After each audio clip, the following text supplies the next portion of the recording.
Hello students, how are you all? This is Kritika and welcome back to your favorite channel Kritika BLLB। बच्चों, आज हम discuss करेंगे economics का question paper. CCS university का BLLB second semester का question paper है आपका। और इस वीडियो में हम देखेंगे कि इकोनॉमिक्स सेकेंड में आपके कौन कौन से क्वेश्चन हैं जो ज़्यादा इंपॉर्टेंट हैं, जो आपके एग्जाम में बहुत पूछे जाते हैं।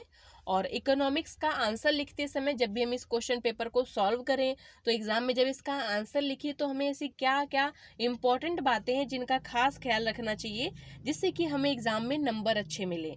बहुत बच्चों को इससे डर भी लगता है इकोनॉमिक सब्जेक्ट से, क्योंकि ये सब्जेक्ट की ही ऐसा है जिसमें कि बच्चों की बैक बहुत ज़्यादा लगती है।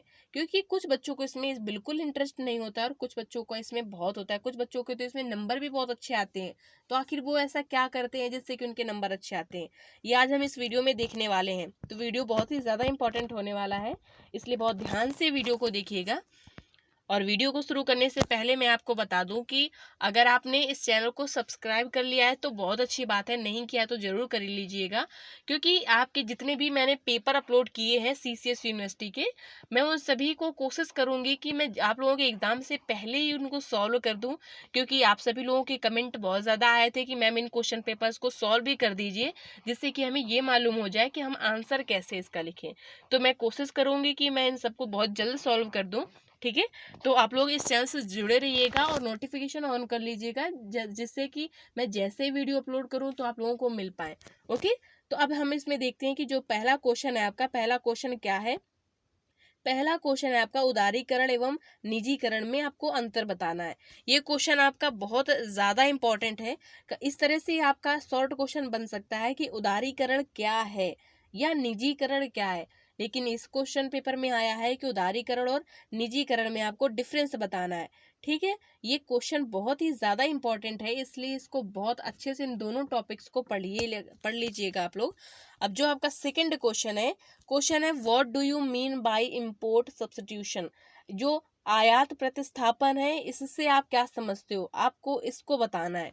ठीक है, तो इस तरह से आप इसका आंसर लिख सकते हो। तो आपको 75 वर्ड्स में इसका आंसर देना है, बहुत ज़्यादा बड़ा नहीं देना है।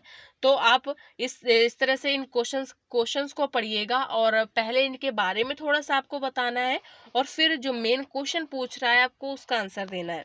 ठीक है, 3 नंबर जो आपका क्वेश्चन है, तो भूमि सुधार यानी लैंड रिफॉर्म्स का पर्पस क्या है, इसका उद्देश्य क्या है, ये आपको बताना है। भूमि सुधार से आपका क्वेश्चन बन जाता है। ये क्वेश्चन टॉपिक जो है इंपॉर्टेंट है।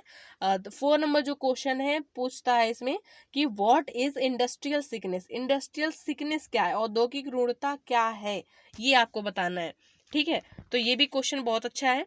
5 नंबर जो क्वेश्चन है सहकारी समिति, ये बहुत ज़्यादा इंपॉर्टेंट क्वेश्चन है। सहकारी समिति से रिलेटेड आपके क्वेश्चन बन जाते हैं, कभी कभी लॉन्ग भी बन जाते हैं। ये क्वेश्चन पूछ रहा है कि what is a cooperative society. Cooperative society क्या है, इसको आपको बताना है। तो इसमें आप क्या करिएगा, थोड़ा सा गूगल का इस्तेमाल करिएगा, थोड़ा सा गूगल करिएगा।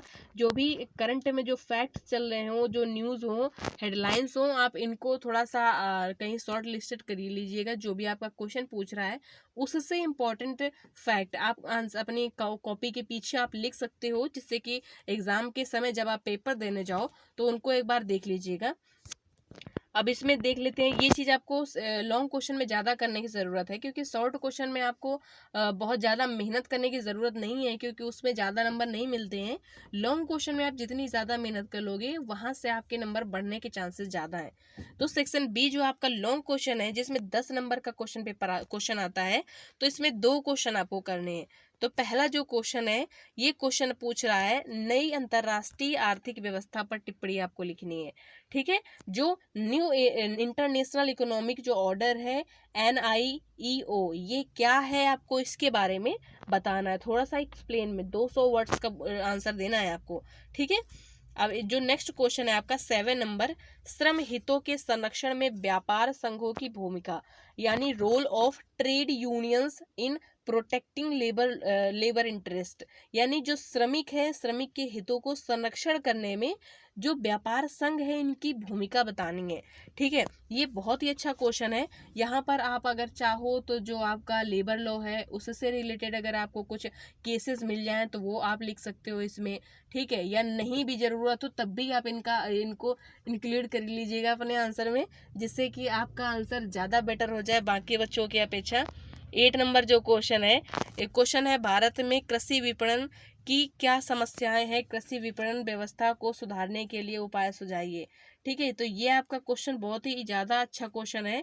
इससे रिलेटेड आपका क्वेश्चन पूछ लिया जाता है, शॉर्ट में भी आ जाता है कि आपका एग्रीकल्चर मार्केटिंग जो सिस्टम है ये क्या है। ठीक है, इसमें कई तरह से क्वेश्चन बन जाता है आपके एग्जाम में, तो इसको बहुत अच्छे से आप लोग पढ़िएगा। अब नेक्स्ट जो सेक्शन सी है, सेक्शन सी में आपके लॉन्ग क्वेश्चन है। इसमें आपको 3 लॉन्ग क्वेश्चन करने हैं, 20 मार्क्स का होता है।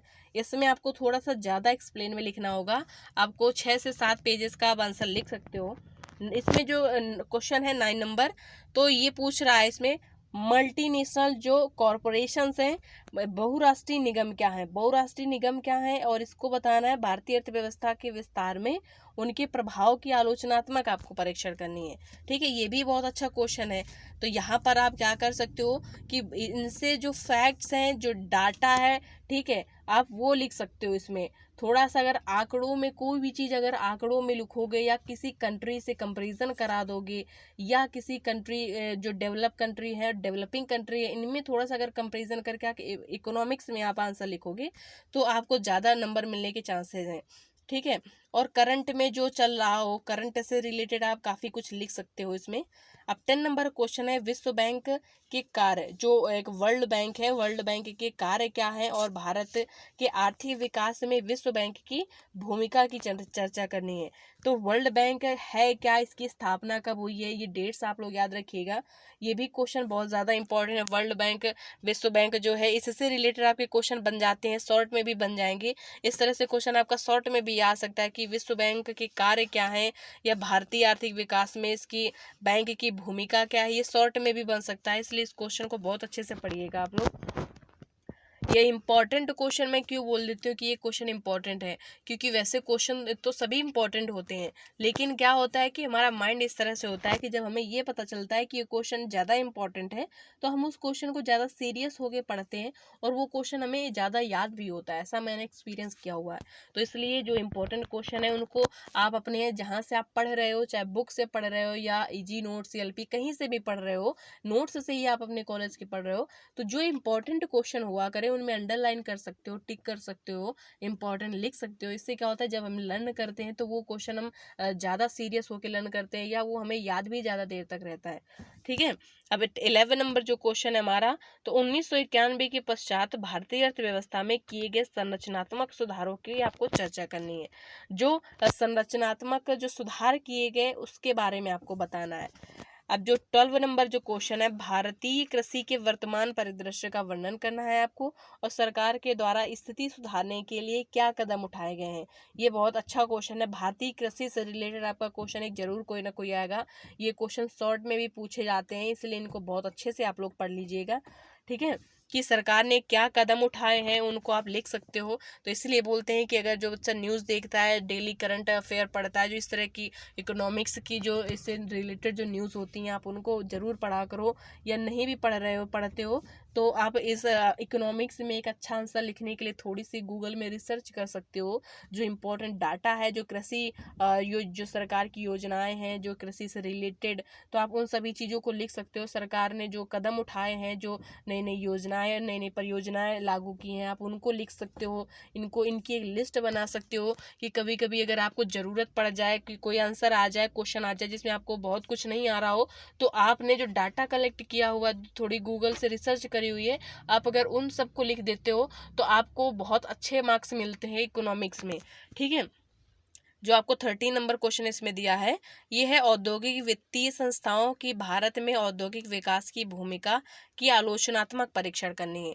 ठीक है, कि औद्योगिक वित्तीय संस्थाओं की भारत के औद्योगिक विकास में भूमिका की आलोचनात्मक परीक्षण करना है। ठीक है, तो इस तरह से ये आपके काफ़ी इंपॉर्टेंट क्वेश्चन है। इन क्वेश्चन पेपर को बहुत अच्छे से सीरियस होकर सॉल्व करिएगा, क्योंकि आपके क्वेश्चन पेपर से काफ़ी क्वेश्चन रिपीट होते हैं आपके एग्जाम में। ठीक है, तो मैं कोशिश करूंगी कि जल्दी से इन सभी क्वेश्चन पेपर्स को मैं सॉल्व कर दूं, जिससे कि आपको एक आइडिया हो जाए कि हमें आंसर किस तरह से सॉल्व करना है। याद रखिएगा, अगर थोड़ा बहुत भी अगर आप मेहनत कर लेते हो तो आपके बहुत अच्छे नंबर आने के चांसेस हैं। नंबर उसी के कम आते हैं जो बच्चा सिर्फ फॉर्मेलिटी करता है, सिर्फ पेज भर के चला आता है, उसी के नंबर कम आते हैं। लेकिन अगर थोड़ी सी आप मेहनत करोगे, थोड़ा अच्छे से आंसर लर्न करोगे और सही एक क्वांटिटी में आंसर लिख के आओगे, जितने पेजेस की ज़रूरत है उतना पेजेस का आंसर लिखोगे और उसमें इंपॉर्टेंट चीज़ों को हाईलाइट करोगे, तो ज़रूर जाहिर सी बात है आपको अच्छे नंबर मिलेंगे। ठीक है, तो वीडियो कैसा लगा कमेंट में ज़रूर बताइएगा। वीडियो अच्छा लगा तो लाइक करिएगा, दोस्तों के साथ शेयर करिएगा। और आज के इस वीडियो में बस इतना ही, फिर मिलते हैं नेक्स्ट वीडियो में। तब तक के लिए बाय बाय, टेक केयर।